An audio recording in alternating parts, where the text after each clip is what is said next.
the message, I guess, up a little bit and get more people using what's available to them. Cool. What are your majors? Both new media.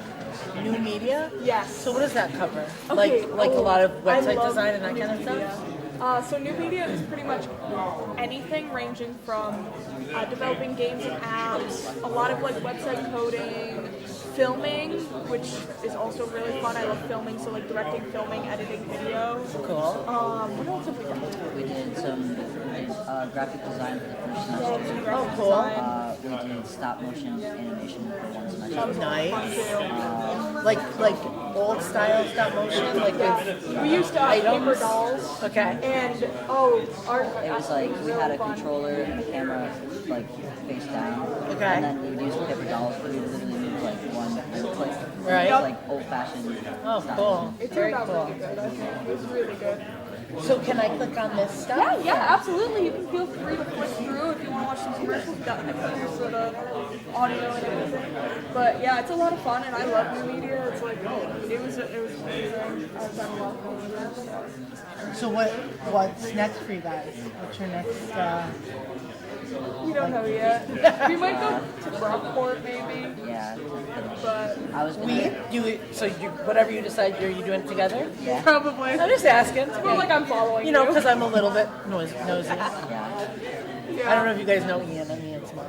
Oh, okay. It's nice to meet you. And this is Izzy, his younger sister. It's nice to meet you guys. So maybe Brockport for. I'm probably gonna go for graphic design. I'm more like I like doing the artwork and stuff. Oh yeah. Yeah. Have you seen Ian's game? Well, we've seen pieces of it. I'm having A some. lot of the art. Oh, really? It's It's really similar to like Ian's style in art. Mm-hmm. So, like parts of it, I'm like, oh, that looks like stuff that Ian would draw. Yeah, And then yeah. Ian's like, no, someone else made it. Yeah. So that's cool. He's the art guy. Oh, nice. So much fun. So yeah. Well, that's cool. No jobs in between, or maybe jobs in between. So I would think like this skill set, there's a lot you could do sure. A to lot like of- save up a little money and then Yeah. keep going.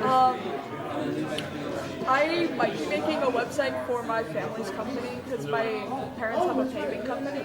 Oh. So I might be designing a website for them, and because their website is pretty garbage right now. Uh-huh. There's a lot of broken links and stuff that doesn't work. So Yeah. I might update their website and film some video and stuff. Kind of similar to what I did for this. Yeah, that's super cool.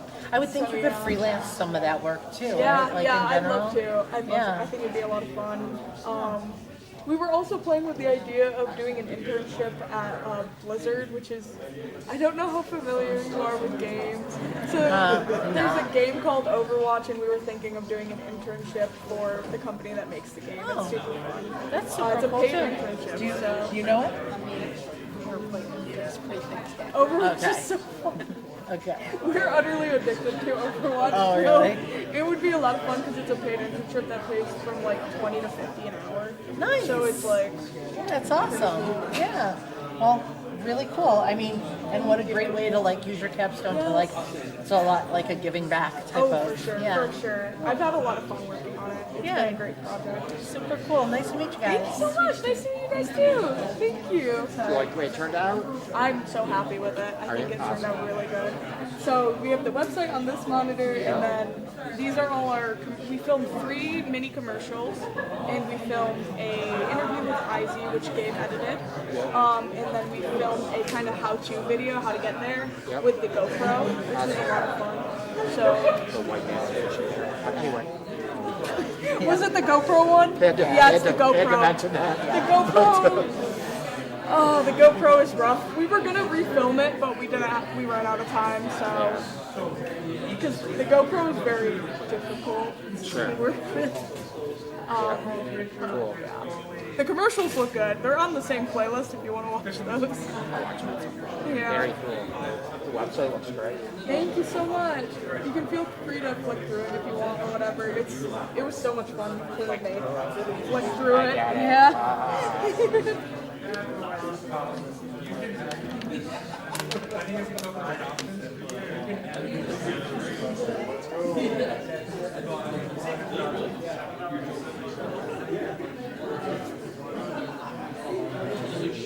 Is all of it active? Yeah, it's online. It's online, so Awesome. you can just search up flickslice.org and it'll come up. Has Izzy seen it? I don't think so, not yet. I haven't sent it to her yet. I've been super busy like polishing it and making sure it's ready and online and everything. So I haven't really had the chance to share it much. Right. But I know Izzy and Teresa both want to see it, so I'll probably sure. send it to them after. Very cool. So kept that in stock. Yeah. Yeah. It was so hard to. Tough to figure out It's what hard to fit something else in the nav bar. Yeah. But if you we changed it to say like what we have. Right, I like what you're in it. Yeah. Categorized. Yeah, I just couldn't fit anything else in the nav bar. Like inventory was too long to cut off and everything. Right. And items just. Items. I don't know. It didn't look right.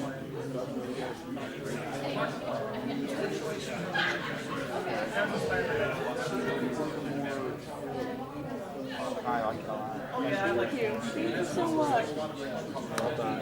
Congratulations. Thank you so much.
My mom heard me.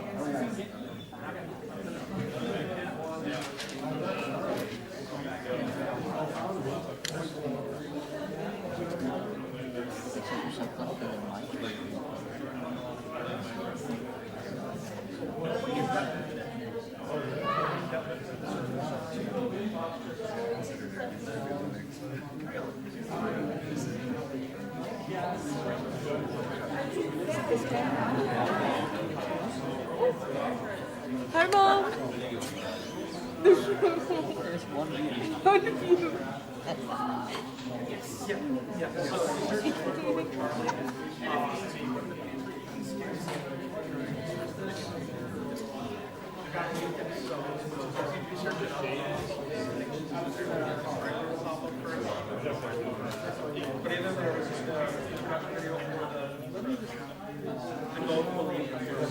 My dad says he's walking in now. I have a feeling he's gonna go to the wrong door.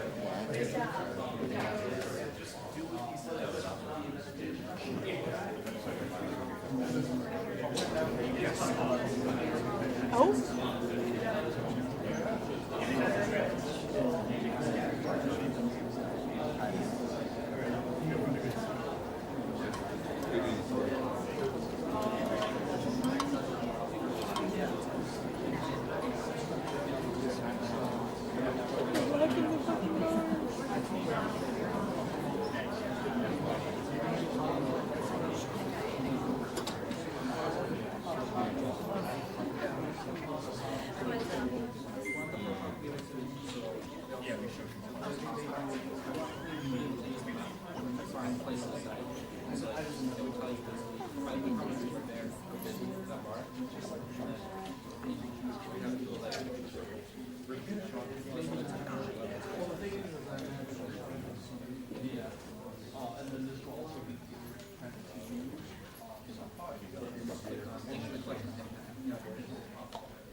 we'll get started a little early. But my name is Paul Ingen, and I coordinate the new media program here.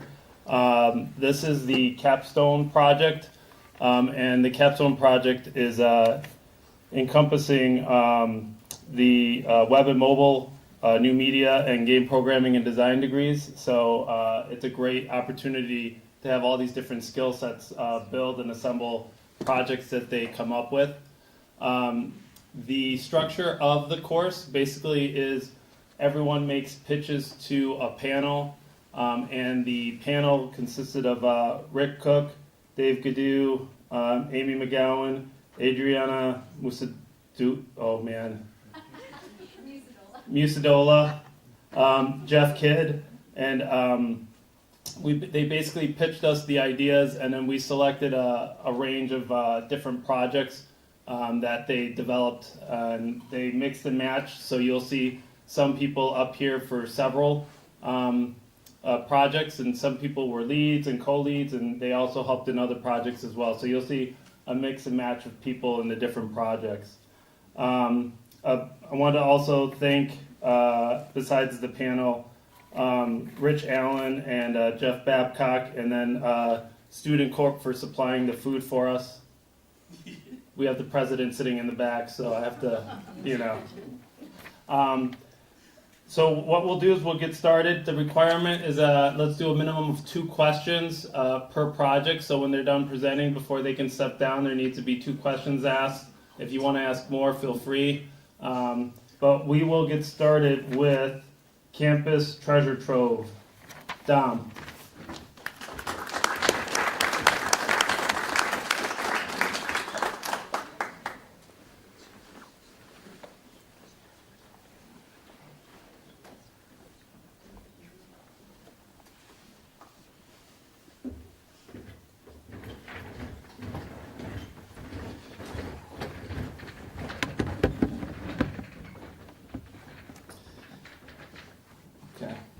Hello everybody, I'm Terrence Dominguez-Hover. I am the lead on the project Campus Treasure Trove.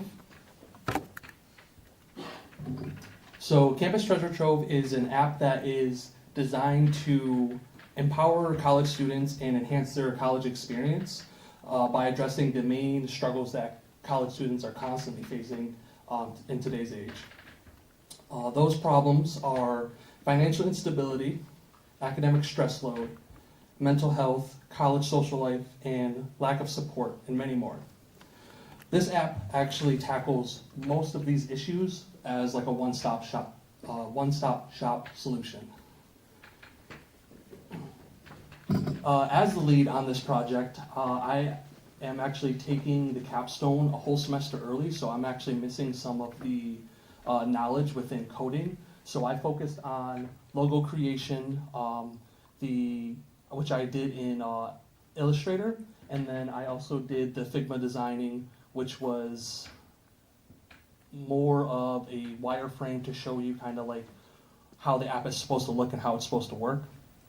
I also was the researcher and asset manager, so I actually reached out to other companies to see if it was affordable to use some of their software to actually implement in my app. And then I also was the person to handle all of the assets and images to make sure that my team could properly use those when they were actually coding, to make sure all the images and vectors and SVGs and PNGs were all in the right spot.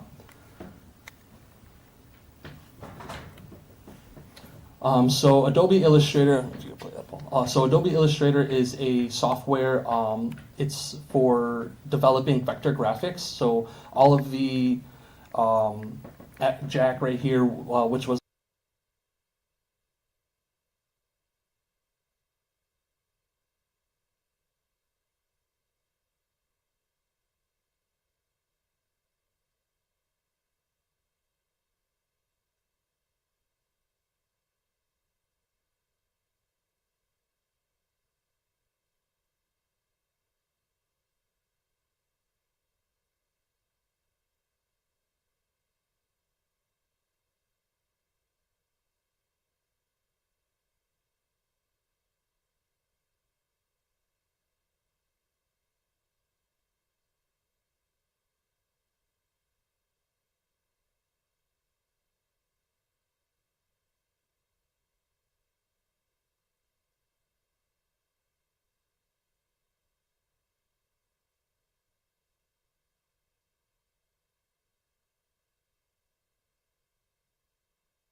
form stack, or if you're a student that's looking for food, so we have a food pantry here and you don't know how to access that. If you press on the food pantry, it takes you straight there as well.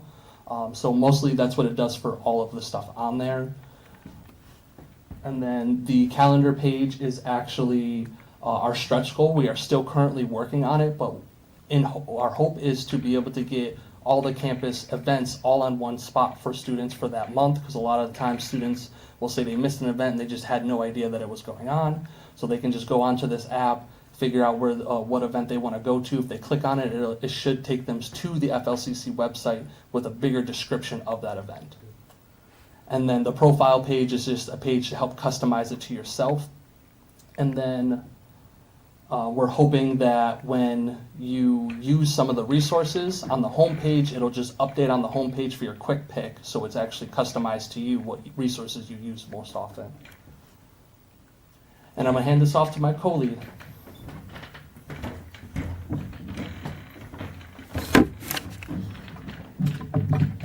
Hi, I'm Hunter. I'm the co-lead of the Campus Treasure Trove. So what I did mostly was all of the programming and coding of the website itself, making it look like the Figma that he made.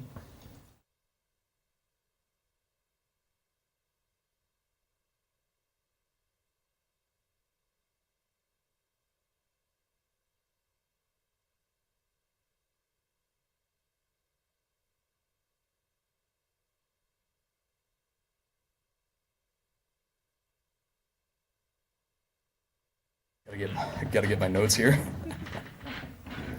Hi, I'm Gabriel Hudson. I was a coder for Campus Treasure Trove. I made the profile page.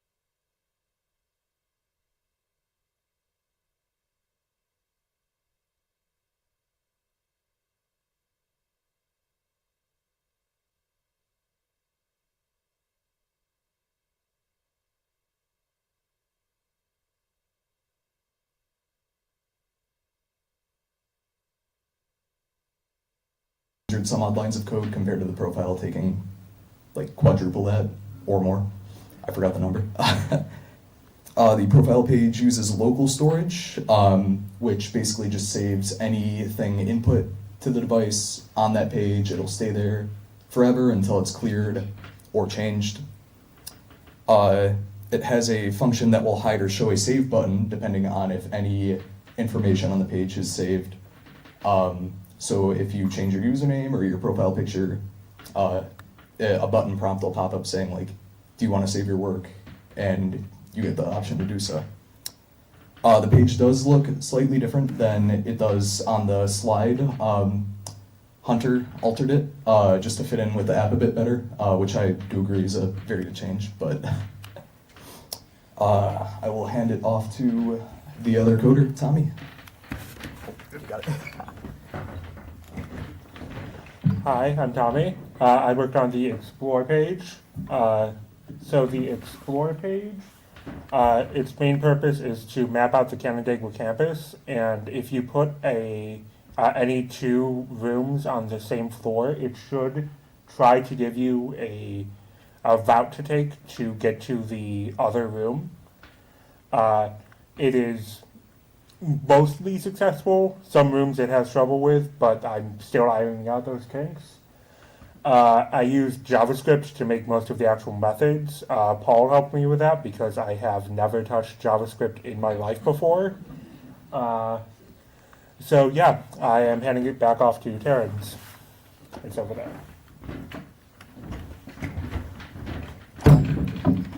Didn't mean to kick that. So we believe that this app will significantly enhance the college experience, and it will deliver substantial value to our college. I want to thank you all for listening, and I'm going to hand this on off to Cell City. Oh yeah, questions? Yes. What did you find to be the most challenging part of the process? Not knowing fully how to code. So having to, for me, it was definitely having to learn on the go while also taking the class that I need to take to learn a lot of the portion of trying to do this. And then also understanding that my team has multiple other projects that they're also working on. So being able to understand your people and having to navigate that and be also considerate while also still being able to get the job done on time, I think was the most difficult. Yeah. How did you do the mapping from room to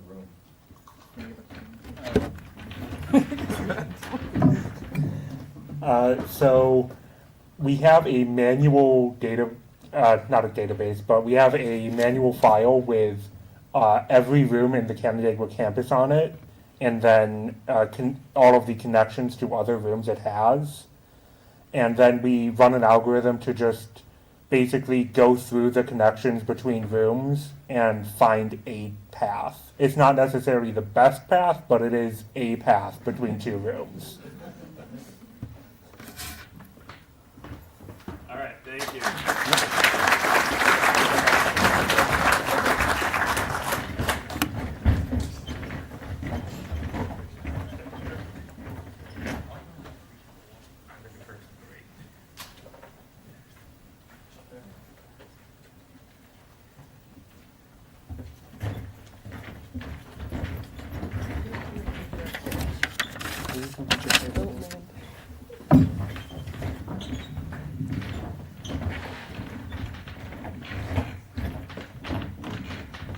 Stage is really loud. All right. I'm Ian Simons, and I was the project lead on Cell City, which is a video game. It's not like a cool app, sorry. And the first time I did this presentation, I talked a lot, but we actually have an opening cutscene with really corny dialogue that I can show you instead.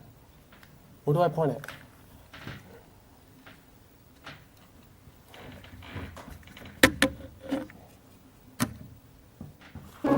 Oh, it's loud. Turn it down.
Originally, the sound effects were more loud and grating, and then I changed them, and then I'm pretty sure that something happened to the audio, but it was too late for me to fix it, so I apologize. As the lead, I took it upon myself. This is the same video again. I sort of going into this, I wanted to do everything, and I decided to do whatever nobody else chose to do, and so I ended up sort of being the glue that put all the pieces that everyone else did together. I had a bunch of really smart people doing code and really talented people making art, and you know, I've never worked with someone who's good at making music before, so it was really interesting to have that experience. But I made a lot of the art for the overworld, the not battling part of the game. Here's some of it. Here's some of it. And now I'm going to pass it off to Tommy. No, wait, this is Clip Studio Paint. I did my art here. This is Unity. This is where we made the game. Tommy. Hi, I'm Tommy. This is the first time you're seeing me today. I was the co-lead on the project. I handled most of the boring technical framework. It's not very interesting to talk about, but it's necessary to make the game work. Stuff like, you can see it there. It is the very basics of passing turns. I don't think Ian mentioned it, but the basic concept of this game is a turn-based battle system combined with several mini-games to give it more spice effectively. This minigame you're seeing is really fun. It rolls a 10-sided die, and you have no input. Here are some other minigames I worked on. I don't have finished art for any of these, but they are a pizza topping minigame, a pizza cutting minigame, a delivery minigame, and a timer setting minigame. I'm sure you can tell by the basic shapes and colors, but these are by no means the final versions. Excuse me. We also used Unity to create the game, and we used C# for the programming language. I also managed the GitHub repository, which kept us all on the same pace. And you can also see in my slide a bit of the code I made, so if anyone feels like plagiarizing me, there you go. I will now pass it off to Noah.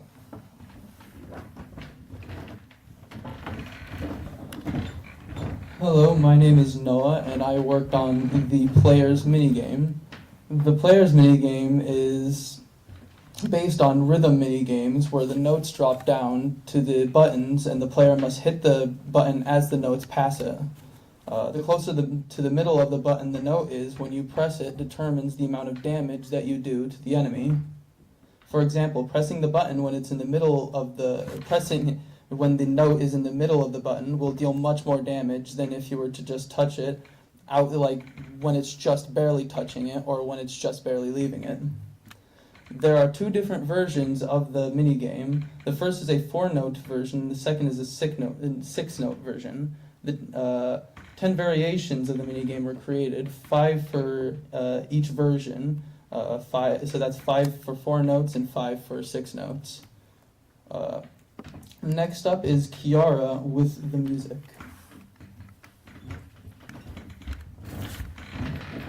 Hi, I'm Kiara Zambrano, and I worked on the music for Salsa Beat with Johnny. I knew from the start that I wanted to create something authentic instead of looking for sounds online like music and stuff. So the idea popped up when I was in the music room with my friend Sarah, and we were just playing some melodies, and one of them sounded really good. So we started recording some rough drafts in the music room. I showed them to Ian and Johnny to see if they liked it or not.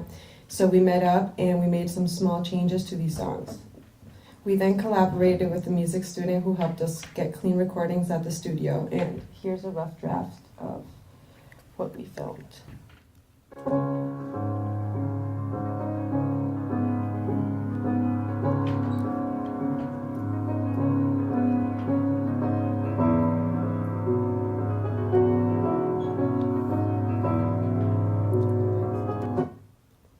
And this is Johnny. He's not here, but he made a little video for you guys. Hello, I'm Johnny Atkins. I work as part of the sound team for South City. My main job involves editing and composing music and sounds for the game. The music I recorded with Kiara was edited using Audacity, an audio editing software. This music was used for when the character would be moving around different locations in the game. The next job I had was to compose my own songs when we would fight enemies in the game. I did this using Medley. A music composing software. Another job I had was creating sound effects for different moments, like characters talking or performing actions, both in and out of the battle scenes. I had 2 other jobs that weren't related to sound design, though. one of which was using a pixel art software called Sprite to draw out the many maps like the massive kitchen and dining room areas that you would walk around. The other job was to make a dialogue system so that you could see other characters talking to each other. This dialogue system would also play little sound effects whenever a letter would appear on the screen. Anyways, that's all for me. Please welcome Serena Eaton.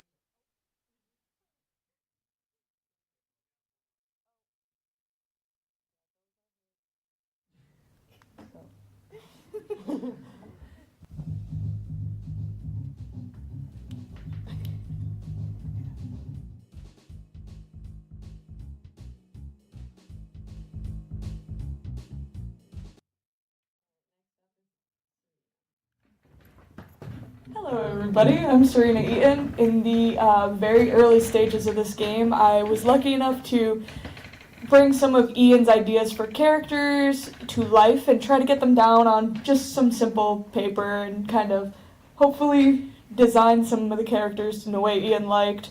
Unfortunately, I got carpal tunnel, so I had to pass the torch on to Ben Berggraf, who finalized the designs and did an amazing job doing so. Here you go, Ben.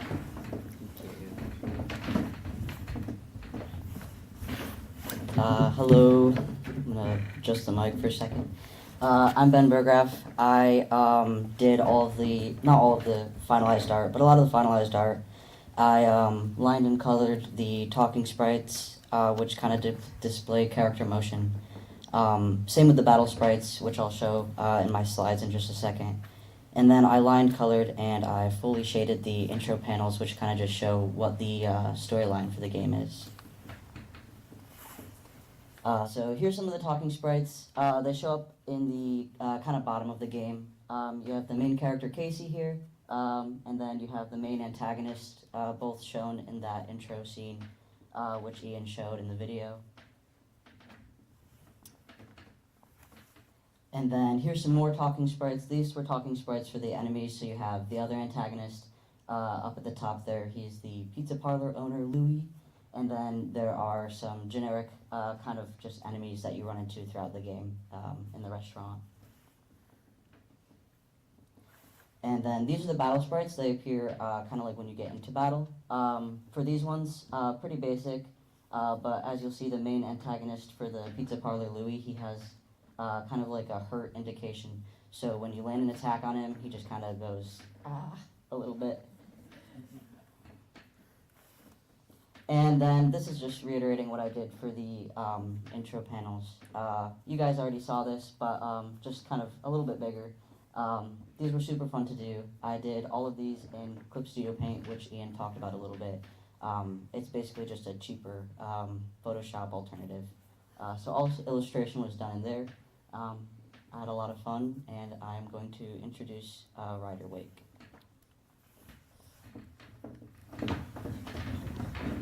Hello, my name is Ryder Wake, and I had the pleasure of doing pretty much all the asset art for the minigames themselves.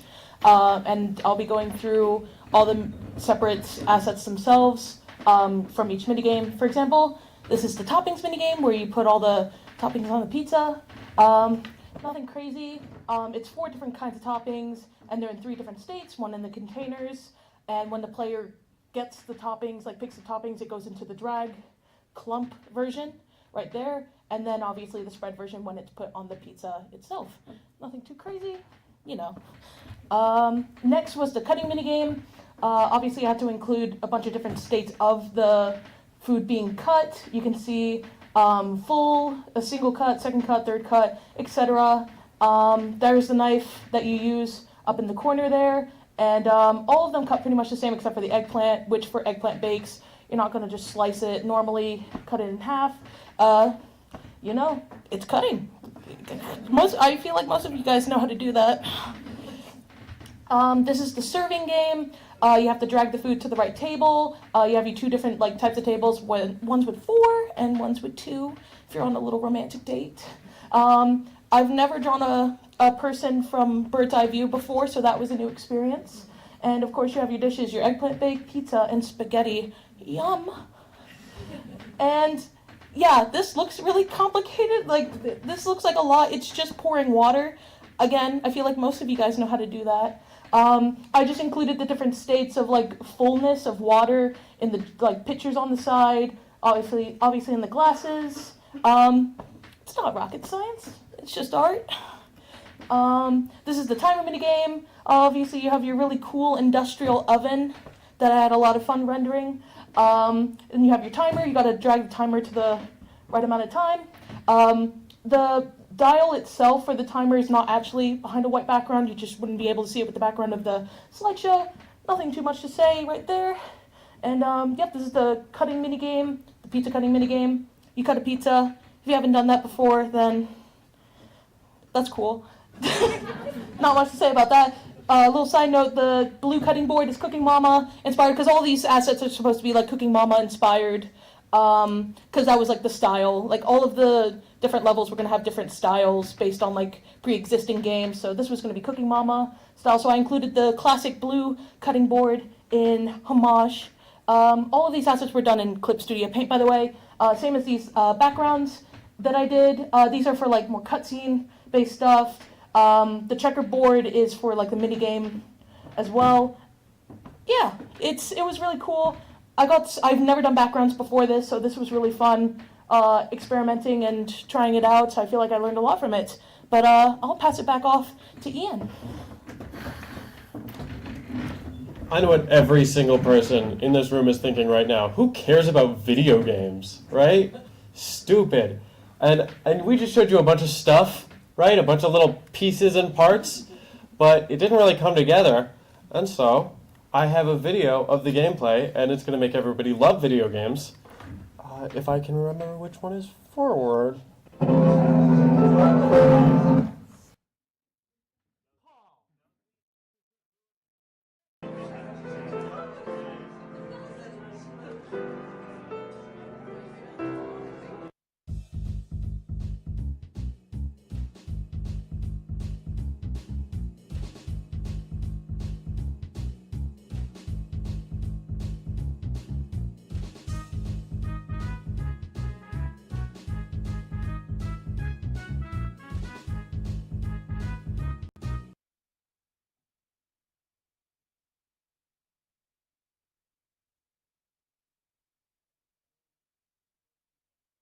I'm sure I sold everybody on video games as a whole, and I don't really know how anybody could possibly have questions after that. It was pretty self-explanatory, but I am open and free to answer any questions right now.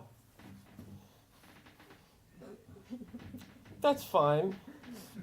What was most time consuming? What was the most?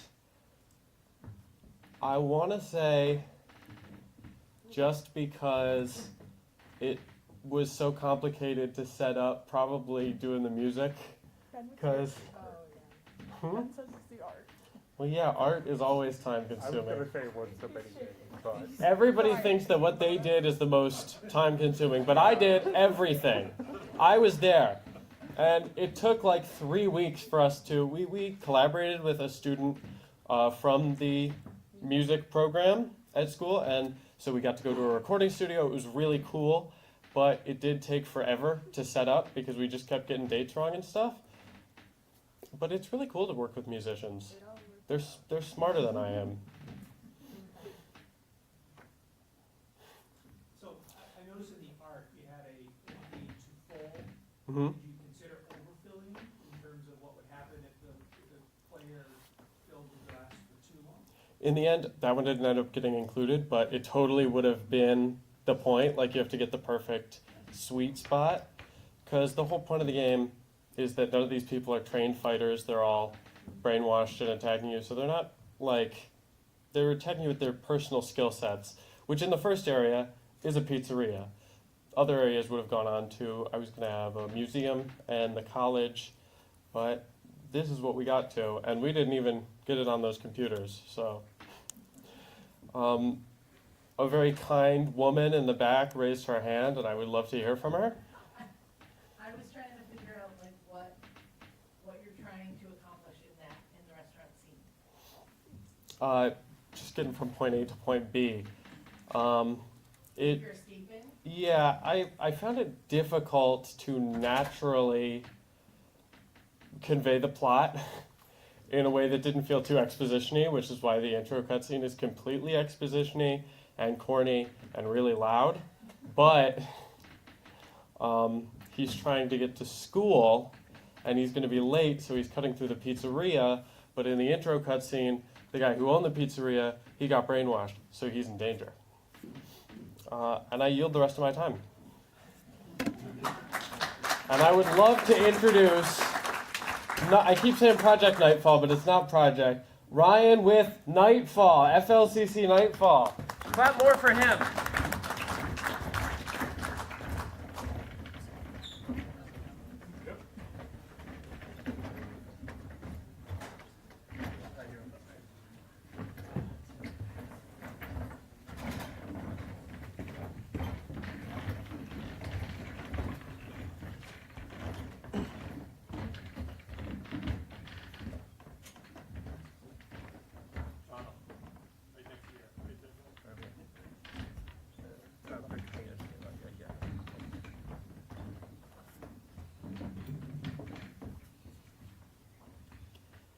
I am Ryan Watson, and this is FLCC Nightfall.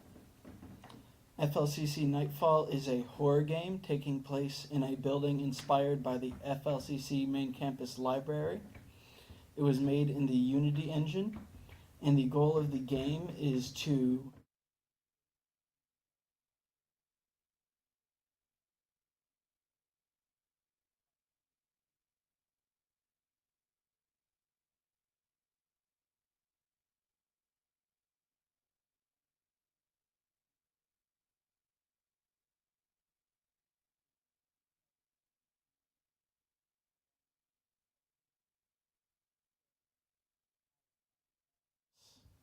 which was most of my time spending was assigning tasks and then ending up putting all that together at the very end with their help.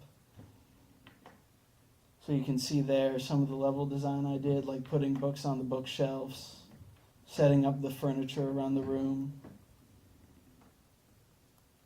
And then next up is Jonathan Atkins, but he is not here today.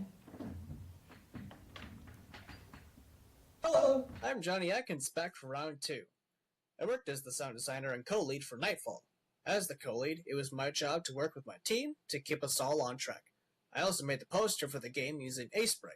As the primary sound designer, I was responsible for finding sound effects for the different actions, like footsteps for whenever you move around the library, or door sounds like unlocking, opening, and closing. Lastly, I made my own music ambience, which would play in the background whenever a certain event would happen, like being spotted and chased by one of the roaming enemies. I also used Medley and Audacity to make these, and to edit them as well. That's all for me. Please welcome Wyatt Foster. Hello! Except not yet.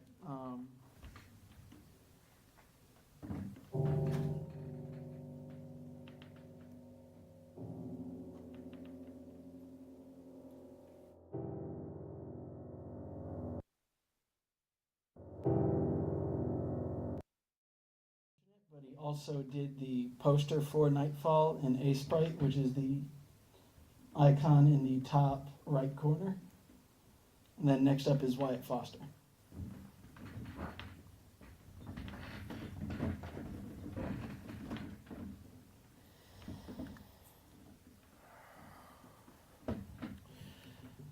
Hello everyone, I am Wyatt Foster. I did the inventory as well as the key indoors and adjusting the grab distance.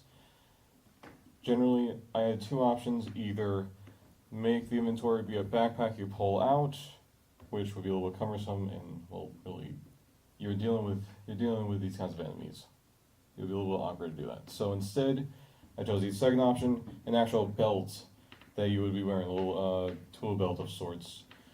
As for the key and door stuff, that was a little time consuming, but it was pretty simple. However, as many players will have noticed, you cannot tell the difference between which doors need one key over the other, and that was by design for the most part. which is why you would need the inventory. You'd have to be collecting different keys and guess which doors they would go to. And then for the grab distance, like, why would you want to grab something from 2 miles away? That would be a little bit awkward. So I dropped that down to a fair distance. And next up is Thomas. Hello, I'm Tommy. This is the first time you say me today. So what I did for this project was pretty much all of the brains behind the enemy. Or the enemies, I should say. They're all identical. So what I used was Unity's inbuilt nav mesh AI system. It will basically take any given area and find a path to a target object. It will then, with my code, it will hit that object, find another target object, and then just go there. That is until it sees the player. If it sees the player, it will drop whatever it's doing, run them down, and try to end their life. It's not very smart. You can probably outrun it. So up next is Noah.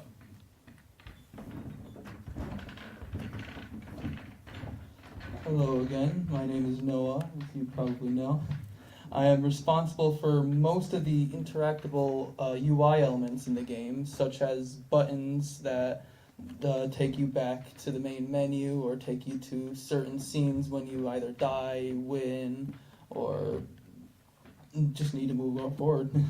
I've made also most of the scenes using the UI, those UI interactables, such as like I said before, the death, victory, and also explaining everything to the player and giving the exposition. Next up is Ronald with the art and modeling. Hello, my name is Ronald. I am a video art creator in making models, sign, computer monitor, books, and notes. And I use Matrix Creator, my SFGD animating software. And I'm going. Garrett. Hello, I'm Garrett. Uckett. I was the main model of the Project Nightfall.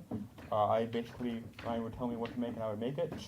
I created most of the environmental stuff like the desk, chairs, walls, the keys. And then I also did the player and enemy modeling, which you can see up there. We did create animations for the models, but sadly they did not work at the time. That was a problem with the VR in development. Most of the actual human models we had trouble with. And I'll hand it off back to Ryan. Then here's some quick gameplay footage.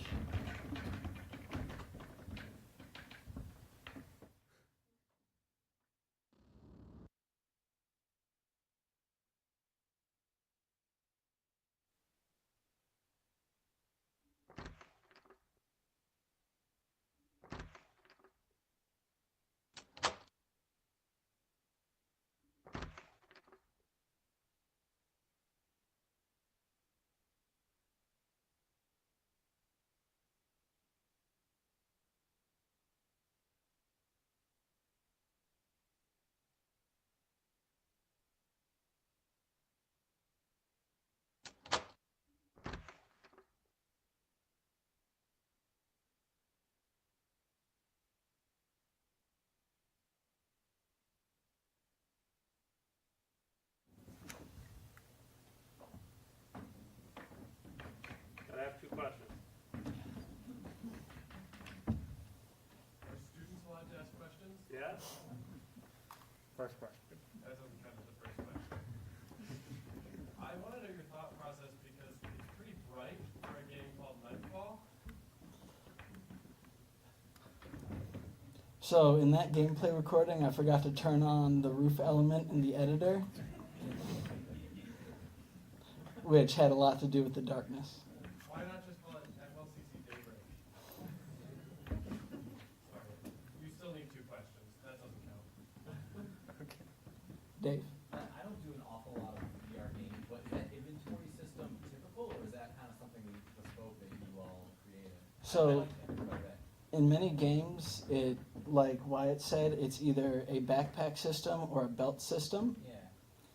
And since a lot of VR games rely on like picking up objects, like that's one of the main draws of VR, it's usually an essential part of it. I like it. Everything in that game was smooth once I had the goggles on. It was quite nice. You got one more? What's the hardware you guys made this on? The Unity engine? No, the hardware. Oh, the Quest 3.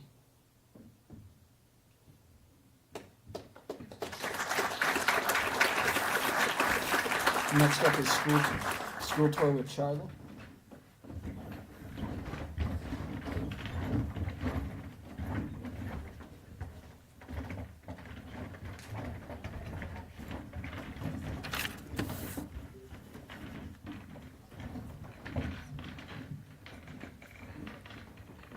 Hello everyone, my name is Chris and welcome to School Tour with Charlie. I am of course the first lead, head writer, and of course the star of the whole show as Charlie, along with making the thumbnail for the project, Figma line art, and voiceover for the scene in the auditorium. So the overall story is, if you haven't checked already, you are a student being invited here for a private school tour by the student alumni, Charlie. You go through this whole experience making different choices that end up in 5 different endings, along with some others if you look hard enough. Our overall research and background behind this whole project was from different video games and video experiences on YouTube, such as Amanda the Adventurer, The Stanley Parable, and In Space with Markiplier. Fire on the bridge. Life support systems failing. Automatic fire suppression system offline. Error. Failsafes offline.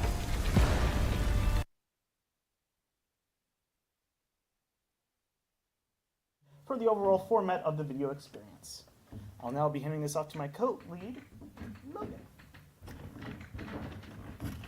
Alright. Hello everyone, my name is Logan Weitzel and I was lead B on this project. So I helped co-write the script with Chris. I was also an editor on the project. I used Adobe Premiere Pro and created all the sequences for the 20 videos across this. And it was to mostly help our 2 main editors understand what videos need to be used when and how the flow goes. I was also like the taskmaster of the project. I did a lot of coordination between all of us here. And I was also, a lot of people came to me with problems and stuff that they had, and I'd answer them. I also worked with uploading and connecting all the footage, and I'll get to that in a second.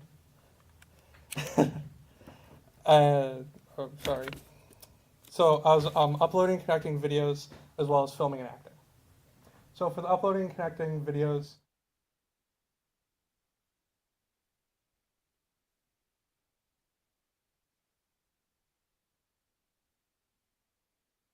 where they want to go.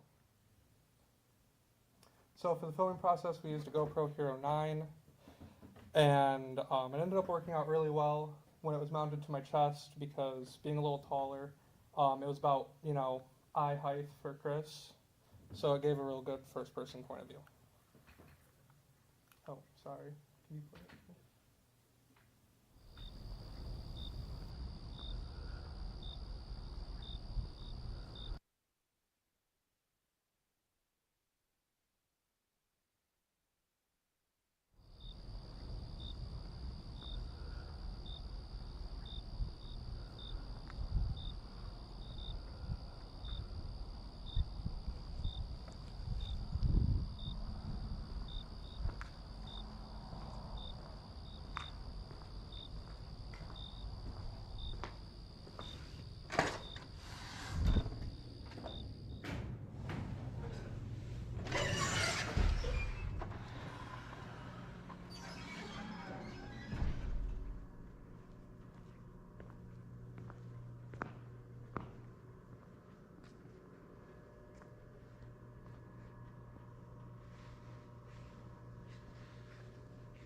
Hello there.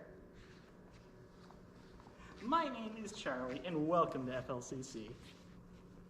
Good. We can start.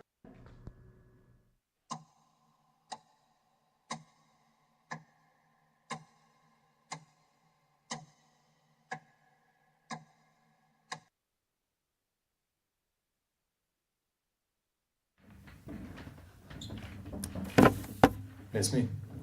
I'm Gabe Hudson. I was the editor for School Tour with Charlie, or one of the editors. Sorry, Kira. So I did video editing, audio editing, asset sourcing, and asset making.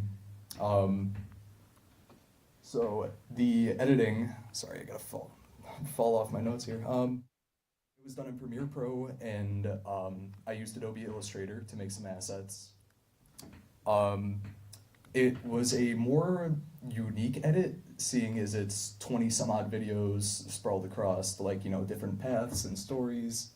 So you have to keep a linear story, while still making sure that the edits make sense. I wanted simplicity out of my edits. You're on a tour, not like a magical fantasy ride with Charlie.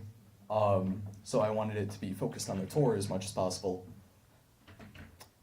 I only really added transitions and effects when necessary, like there's a glitch effect that'll happen a decent amount if there's a take switch that doesn't feel right, or just if you need to cross a decent amount of distance in short time. The monster was supposed to be a part of it. We had completely forgotten it until Monday, when the entire project was due Wednesday. So Logan hit me up. He's like, "Hey, can you do this like as quick as possible?" I'm like, "Yeah, I got you." So that's on the left right there. I made a set of teeth in Adobe Illustrator, which uses vector graphics and simple shapes, and managed to make a pretty convincing monster in 3 hours across 3 different videos. I'm pretty proud of it. So the audio, everything was recorded directly from the GoPro. It can show in a few spots, especially during the initial walk to the library, if any of you played it so far. It can be a little hard to hear Charlie. I added reverb, echoes to the monster and Charlie himself if you get a bad ending, to like really make it settle in, like, hey, this one's unique, you messed up. I managed to source royalty-free audio off of Pixabay and YouTube, and put it in where I saw necessary, like the TV turning off and on, like was pictured on the last slide, has like a little like filament kind of sound. And the critters in the intro, where it was like crickets chirping and stuff, that it was completely silent originally. I will now be handing this off to Kiara.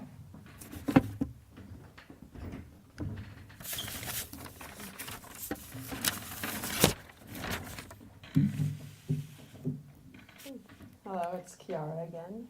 I was the mystery student this time for the tour with Charlie. I had so much fun filming this with Chris and Logan, although it seemed easy to film. There's a whole process behind it, like making sure the audio was functioning and synced with the video, making sure the spaces we used were unlocked and ready to use. Getting into character was also pretty different and hard, since it was like getting into character was hard with Chris's faces. But it was really fun overall to play the role as a mystery student. Oh, wait.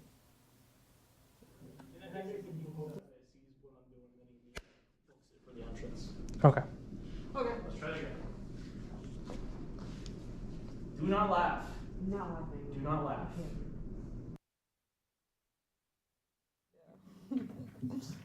Alright, I was also the editor, so editing and looking back at the footage we filmed was nice, since I got to see many takes and pick the right one for our story. I added some transitions that were right for the take and cut footage that wasn't necessary, and instead added cool effects and transitions to better connect and feel the storyline we were transmitting. And here's one of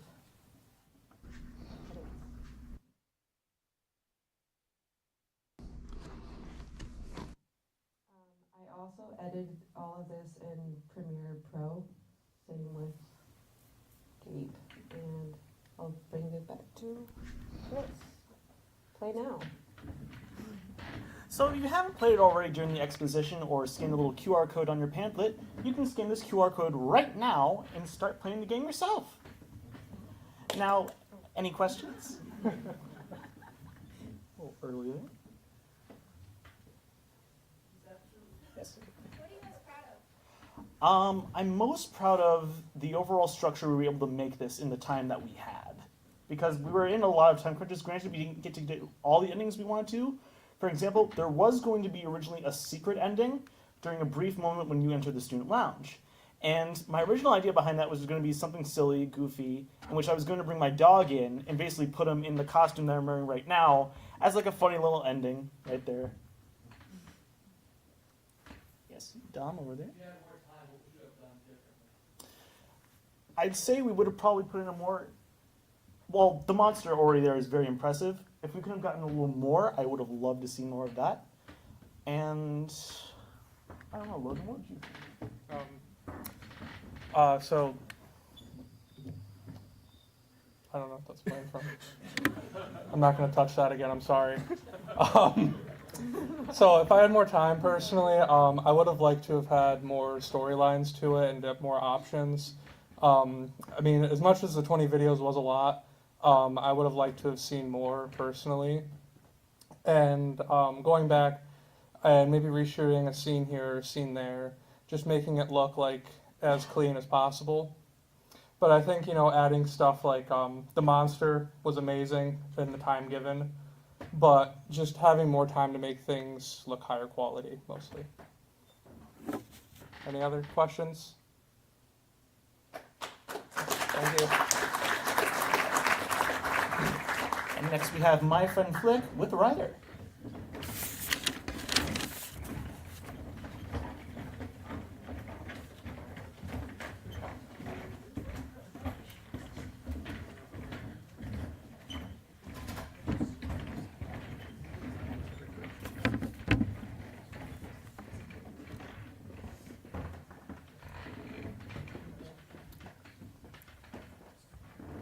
We've never met before.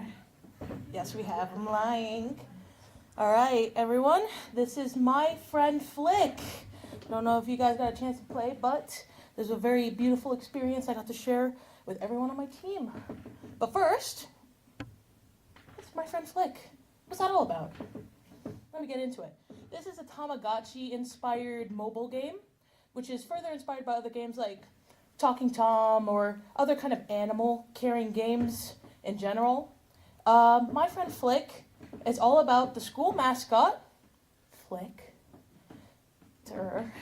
But it's all about taking care of him, bathing him, feeding him, making sure that he's like going to bed on time. He's always going to bed on time.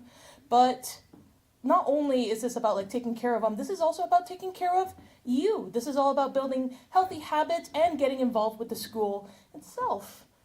The aim of this whole thing is to get students involved with the events that is offered so that you're not just like, going to class and that's it. FLCC has a lot to offer and we wanted students to make the most of it. And this is sort of a push towards that with a wardrobe system that we'll be getting into a little bit later in the presentation. But, also getting connected with the school mascot themselves, Flick, and, of course, building your good healthy habits and having fun. Good leisurely fun. Who doesn't love just a good casual little mobile game? Hop on, take care of Flick, hop off, get back on a little later. All good fun. This is everyone that was involved in the project. I was super stoked to work with everyone involved on here. I loved it. This was just a wonderful experience in general. I can blab about that all I want, but you want to hear about the app. So, my name is Ryder Wake. I was very lucky to be the lead on this project. I'm that guy. I was the one that thought of it, and the one that begged people to help me, because I'm not good at programming. I learned. I don't have any excuse. I'm not like Dom. I don't have any excuse. I did the classes. Didn't retain any of it. So I'm like, please help me, please help me. We delete that. But luckily, I did get help. So yay, it's all wonderful. I also ran the blog. That's the most important part to me, because the blog kept everyone up to date and everyone couldn't stop reading it. So if you're missing out on the blog, shame on you. And I'm the one that coordinated with like Student Life and the marketing team to be like, is this flick okay? Can I put this flick out there? And they were like, yeah, you can put that flick out there. And I was like, that's really awesome. I also did asset work. Yeah, I did the all of like the UI stuff, like the buttons and stuff. Buttons are important. You press them. All the sound and music and stuff, and also Flick's emotions. Because yes, Flick has emotions, and you influence them by how much you take care of him. So if you're neglecting him, oh, he's getting really sad. You neglect him to more, oh my God, he's really sad. He's gonna get depressed. You neglect him for several days, he's in hibernation mode. Why would you do that? It's really messed up of you. But if you take care of him, he's really happy. Yay! I also did some minigame backgrounds. The title screen itself, that was when we were figuring out the background color for it. Little dinner bell, heart, and the poker. The poker is specifically for a minigame that my darling programmer Wyatt will get into in a moment. I made the clothes. Yes, Flake is a fashion icon. Yeah. Basically, we want students to get out there at events. And what better to get students out there at events than giving Flick custom clothing? Yeah, if you go to events and you scan appropriate QR codes, let's say that you're going to like a logging event, FLCC logging. Yeah, that sounds really invigorating because it is. I'm not being sarcastic. You go out there, you're going to see a little QR code. Oh my God, I'm so glad I went to this event. I'm going to scan this QR code right now. What's this? I got a new shirt. Logging rocks. I love this shirt. Flick gets to wear that shirt now because you went to the logging event at FLCC. Wow. It's really freaking cool. And that's the blog. That's really what built this app, is the blog. But I'm going to hand it off to perhaps like one of the biggest parts of this app in general, the programmer and my co-lead, Wyatt Foster. Hello again. How do I put this? I wasn't just a programmer. I was the only programmer for this entire thing. And you know what? I loved it. For as frustrating as it was in a number of moments, I would not want this any other way. I created the roadmap at some points. I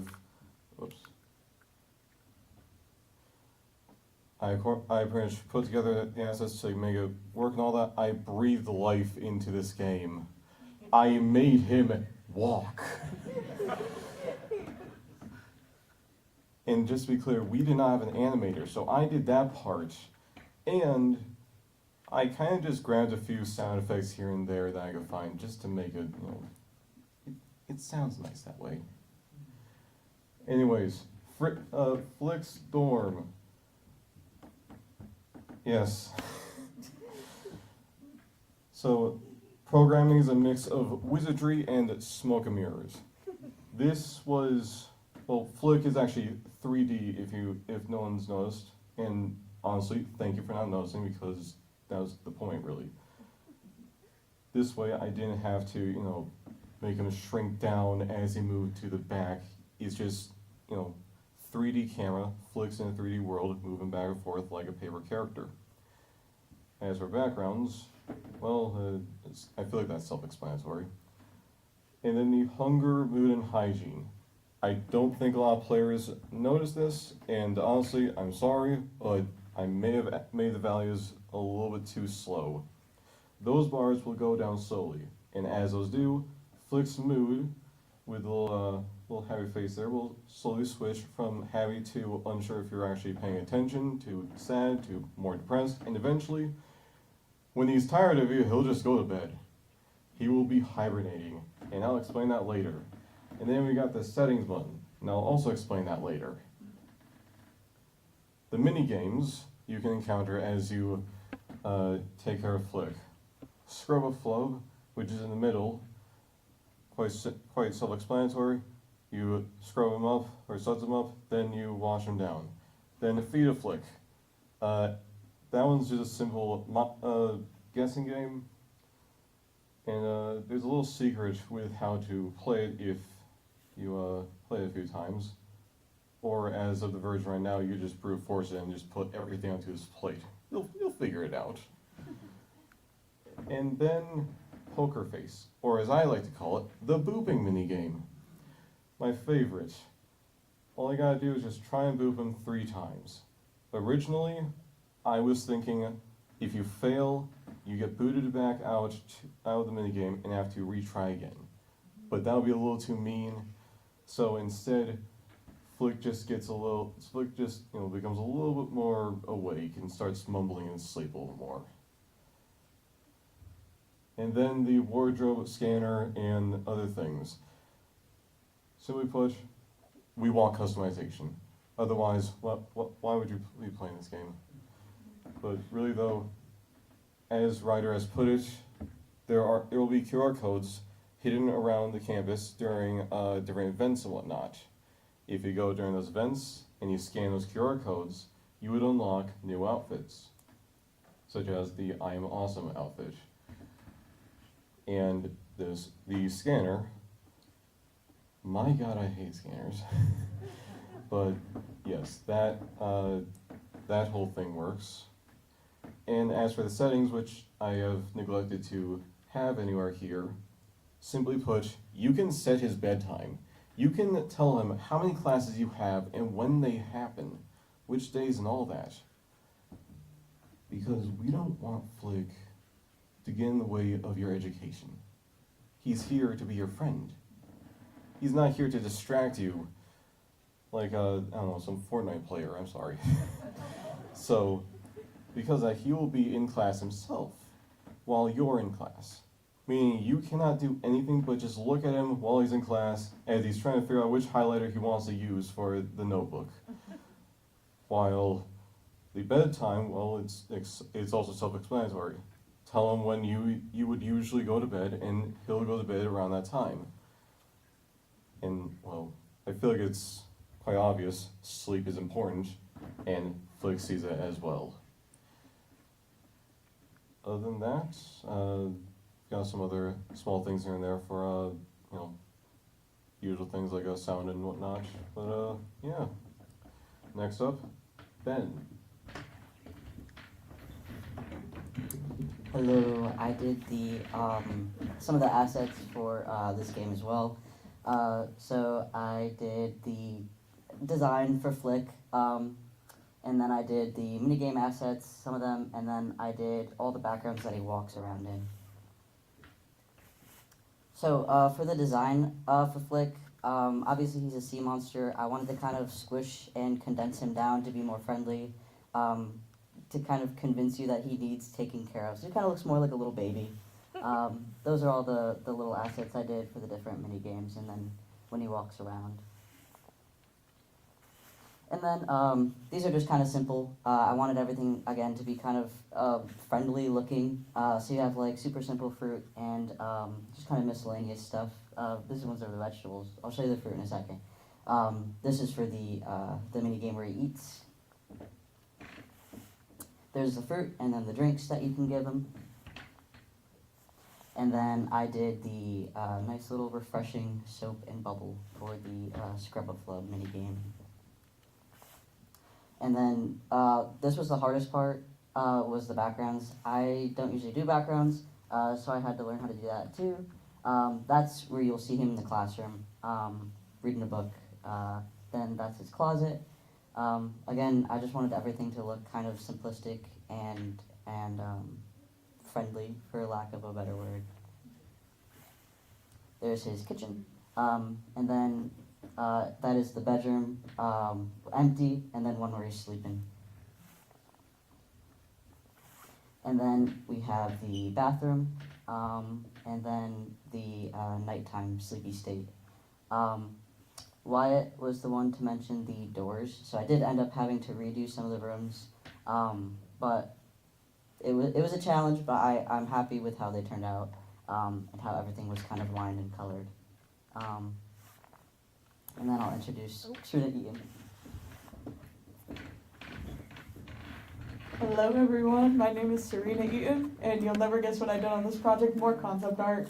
So in the beginning stages of the game, I was a concept artist for some of the backgrounds that were finalized and put into the game. So my mission was to just listen to Ryder, do what he said, and try to draw it and replicate his ideas the best I could. And I tried. And again, carpal tunnel got in the way, kind of sucks, but it's okay, because I think the finalized versions that Ben put together look phenomenal in the game. I think it looks great. And then I'll pass it on to Garrett. Hello again. When we first started the project, we wanted to create a 3D model, so when you scan the QR code, we'd have a nice 3D model showing off the new clothes you got. We didn't know what art style we were going with at first, so I created that monstrosity based off the mascot. But thankfully, we went with a chibi model, which I think we did a lot better with. I was thankfully provided a 3D scan of the chibi model thanks to Paul, and from there I created that squarish blob over there. But then I found out what a circle was, and I was able to create this nice chibi model that I feel like I'm very proud of. Sadly, due to time constraints, we weren't able to add it into the app, but if we ever decide to come back, we can. And yeah, that was my friend Flick. One last thing, that was created on Easter by Wyatt. Imagine my surprise, I'm at a family Easter event. I get a DM on my phone, I'm like, oh, Wyatt's texting me on Easter, what's this about? And he's like, hey, don't know if you wanted to include this in the blog, but I made this, and I was greeted with a very beautiful Flick egg that meant so much to me that I wanted to include it in this presentation so it doesn't get lost to time. So please look at it for at least a few seconds. That would mean the whole world. And that was my friend Flick. Thank you so much for listening, and I'm open to questions.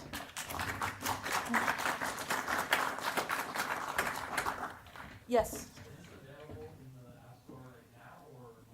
Not quite yet. There is a few bugs and little tweaks here and there. We'd like to include way more clothing option first and coordinate with the school themselves to kind of ahead of time prepare some clothing that they can dish out QR codes for. And yeah, that's pretty much the thing that's kind of holding us back from releasing this, but we would really like to, because I think this would be really cool for FLCC students to interact with and have fun with.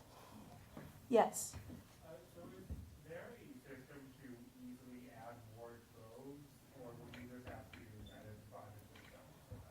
I'll let Wyatt, I think Wyatt will explain that a little bit better than I could, so I'll let you do that. So like QR code wise, yes, mostly. In the earlier versions, I have it set up where you can actually create your own QR code, which surprisingly was not that hard at times when it worked. Anyways, for the QR code app, that will be easy. As for the actual creating of the outfits, well, we need artists for that. So, if I'm feeling charitable, I'll just do it. It kind of just depends on the circumstances, but mostly, yes, it would be pretty easy to do that. What Yes. was the underlying QR technology? Is it just like a bitmap? Like what is it a URL? I'm not sure how to answer that, honestly. Because I was using, for a good chunk of this, I was just going off of YouTube and like AI and whatnot and just heavily editing what was in there to make it work. I don't remember the exact code that I used to make this for that part. I don't remember the packages and whatnot for the QR code app. All I know is that it works, therefore that's all I need to know. Like, coding is literally just wizardry with extra steps and a little bit of illusions. You don't know, sometimes you know why it doesn't and does work, and other times, why is it doing this? So, yeah. Well, thank you so much. I'd love to pass off to... Oh, there is? One more? Oh my god, I didn't miss. I'm so sorry. That's okay. Is it an infinite bag of clothes you can grab, or is there a limit to how many you can actually add? Let me see. Wyatt, do you want to answer that again? No, yeah, I'm sorry, he did all the programming. When I say all the programming, he did all the programming. look, with the outfits and whatnot, pretty much it's as many as we want. Right now, it's a set number, but we can just increase the number to as many as we want. In a slightly earlier version, the outfits were all just carrots because I was just copying the code from a different section and just had like 15 to 20 slots and just drag and drop the clothing from. And later, things change. I dropped that number of slots down. We swapped out the carrots for actual clothes, and bada bing, bada boom, we got it working. So we can increase that to as many as we want. And honestly, I hope we can because I want to make it look a lot nicer than just a simple slider with just massive lists. Definitely in future, we probably would be including like different it would be sectioned it would be sectioned through like hats and shirts, shorts and shoes and full outfits in general. So that would be the future. Right now, with the minimal amount of clothing we have, yes, it is just a slider for the meantime. But the dream is endless. There's so many opportunities. But all right, if that's all the questions, I would love and be honored to hand this off to Flix Place Updates and Outreach with Ben Burgraff. That's mine.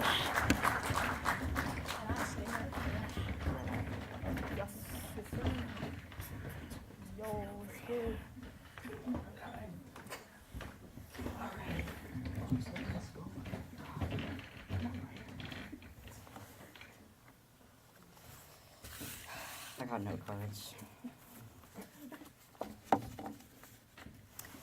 So I'm Ben Burgraff. I'm the lead for Flix Place Updates and Outreach. I'm going to tell you a little bit about it. And I would like to know, I'm technically the lead for this project, but Serena and I kind of swapped around, so she did a lot of the heavy lifting for the main programming portion. But we'll get into that. So Flix Place is a program at FLCC. It was created by Izzy Grooms initially, who's a professor here. And it was created with the sole purpose of helping students, no matter the circumstance they're in. And it provides things like there's toilet paper, there are tissues, there are some winter jackets, there's some kind of heavier winter shoes, there's pots and pans. It just provides a lot of free donated stuff from staff, students, former alumni, lots of stuff completely for free to the FLCC students. This is our new website. The kind of inspiration behind it was while doing a different project here, I stumbled across flixplace.org, and it was a little bit outdated and simple, so I wanted to just take this up to my capstone and beef it up because I thought it was necessary. This is just Serena Eaton kind of going through the pages before it was fully fleshed out and finished. But it's pretty close here. So this is our team. We're all standing up here. We'll all introduce ourselves. Fun project to do. This is me. And what I did was just the concept that I talked about. I helped Serena with some filming, and I did some of the editing as well. So I did the website sketches, and this will just play through. This is like the very first part that I did. This was all just figuring out kind of how many pages we wanted, organizing what information we wanted to add. So this was all just sketched in, again, that Clip Studio Paint. All the pages we wanted to do, kind of figuring out where stuff would go. And then I manned the second camera. So there's the end scene I edited at the top there. And then we did a kind of process how to get to Flix Place. So I added a fun little flick kind of telling you additional info throughout the video, just to give some context and stuff like that. And then I'll introduce you to Serena Eaton, who did a lot of work for this project, and my co-lead. Hello everybody, my name is Serena Eaton and I was the co-lead for this project. I loved working on this project. I feel like I learned a lot, got a lot of good experience, and I loved it. It was great. So for this project, I was in charge of the web design, the coding, the directing, editing, and some of the photography, because we have a little slideshow on the homepage of the website that you can click through to see different things and what the layout of FlixPlace looks like. Okay, so based on Ben's original sketches, and then Terrence will talk about it a little bit later, Terrence created a mock-up in Figma of what we wanted the website to look like, and it was my job to bring that to life using HTML, CSS, and some JavaScript. Not that much JavaScript, but a little bit. And I was also in charge of conducting some interviews with a couple of the different staff who work at FlixPlace. We did an interview with Izzy Grooms that was recorded and edited by Gabe. Amazing, turned out really good. I'm so happy with how that came out. And I was in charge of manning the first camera for the mini commercials that we filmed to advertise FlixPlace and get the message out there and get more students aware of this service that is free for them. And then I also edited. Okay, so here's some more GIFs to kind of show off what the website looks like when it's finalized. And hey, we have a little handy QR code if you want to check out the mobile layout, which I also worked on, and I'm pretty happy with how that looks as well. All of my coding was completed in Visual Studio Code. If any of you, a lot of you I'm assuming don't know much about coding, if any at all, it's a lot of typing and a lot of trial and error to try to get things working the way you want them to work, especially if you're basing it off of somebody else's layout that they want you to complete. It's a lot of trial and error. Okay. And here are some examples of what some coding looks like. We had about upwards of 300 to 400 lines of code for every single page. Oh gosh, it was a lot, but it was fun and I loved it. And then here's one of the mini commercials we did, which I edited using Adobe Premiere Pro and Audition if we had some audio errors or whatever. So we can play that now. Am I able to click it? Okay.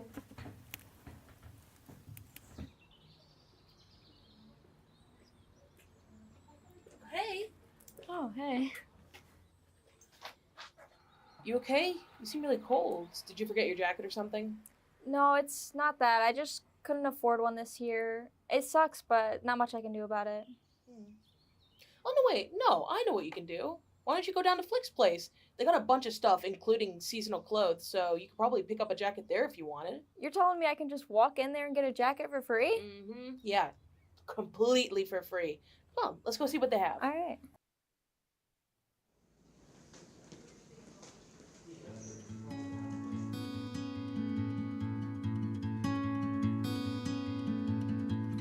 Mini commercials, much like this, just kind of different scenarios to show that FlixPlace is available to all different students, despite your circumstance, whatever, you're allowed to come in and take what you want.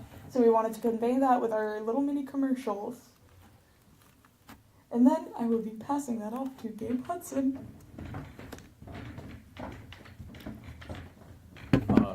If you're not a fan of me yet, third time's the charm. I'm Gabe Hudson. I did video editing for FlixPlace. I edited the Izzy Grooms interview. I did audio editing. I trimmed clips, overlays and B-roll, all the stuff to make a good video. There's just a short little screenshot of the timeline. That's the entire project. The GIF on the side is the first few seconds, just lower thirds and a few transitions, make it entertaining to watch. I had it in text here, but I also have a video example. The second channel of audio had to be fully muted. One of the mics had an error, it wasn't connected right or something, and the entire video sounded like a pissed off hornet's nest. So it works with the next, right?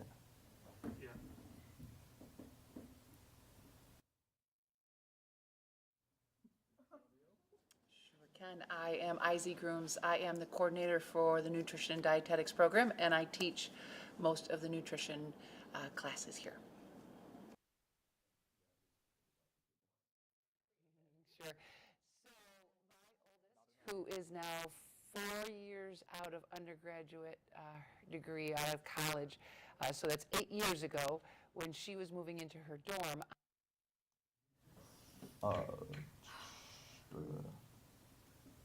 And I will be passing this off to Ryder. We haven't met before.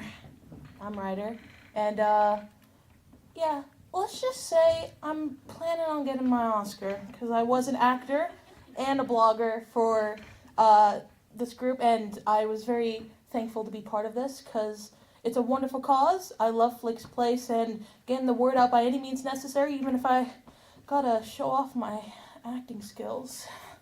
Not to brag. Yeah, I maintained the blog, I was keeping it updated, I was letting people know what's going on, and of course acted in the mini-mercials. It was really fun and cool. You can see, who's that guy? That's me. And then you can see me scrolling through the blog. It's not rocket science. I was just doing what I could do, and that's pretty much all I could do. Cause, you know, I'm tired of working on websites from earlier parts of New Media. So the less I could do, part of that, the better. So yeah, I'm gonna hand it off to Dom. He's Dom to me. I am Dom. I had to put that on there just so you guys knew my full name.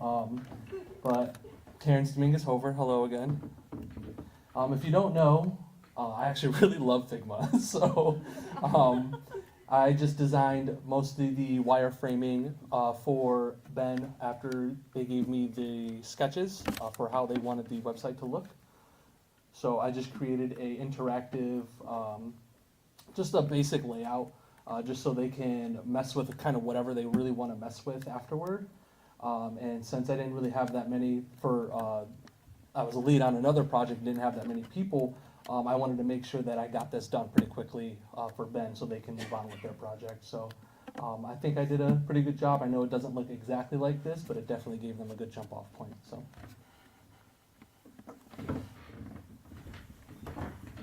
Thank you, and we'll be doing questions like all the other projects, so there's that. So what was the process for getting approved to take over the existing website? So that was actually during the panel. I mentioned the website, and I was like, this is kind of what I want to do, and that was a concern, just getting access to that. But one of our panel members kind of let us take control over it, so it was a super fast process. He actually reached out first, raised his hand, and he was like, I own that. So it was super quick.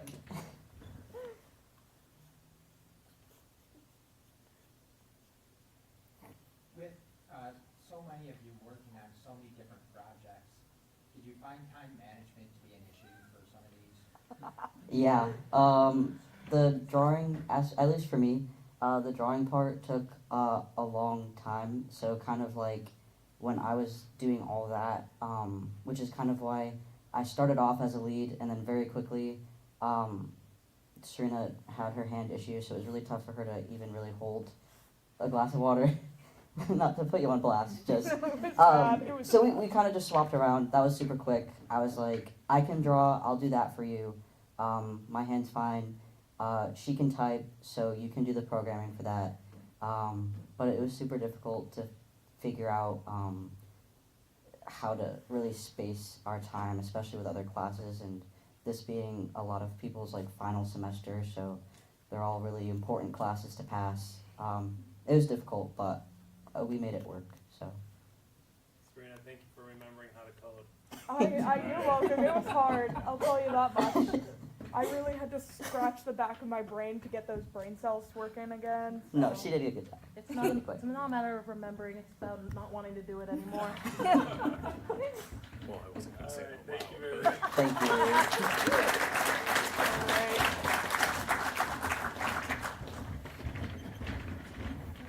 So that's it. Thank you very much. Congratulations to all the Capstone students. This week they have mock interviews, and then one last post-mortem class, and then they'll be done. but this was the heavy lifting. So thank you all for coming, appreciate it, and congratulations everyone, you did a nice job. Oh, can we get a quick picture? Can everyone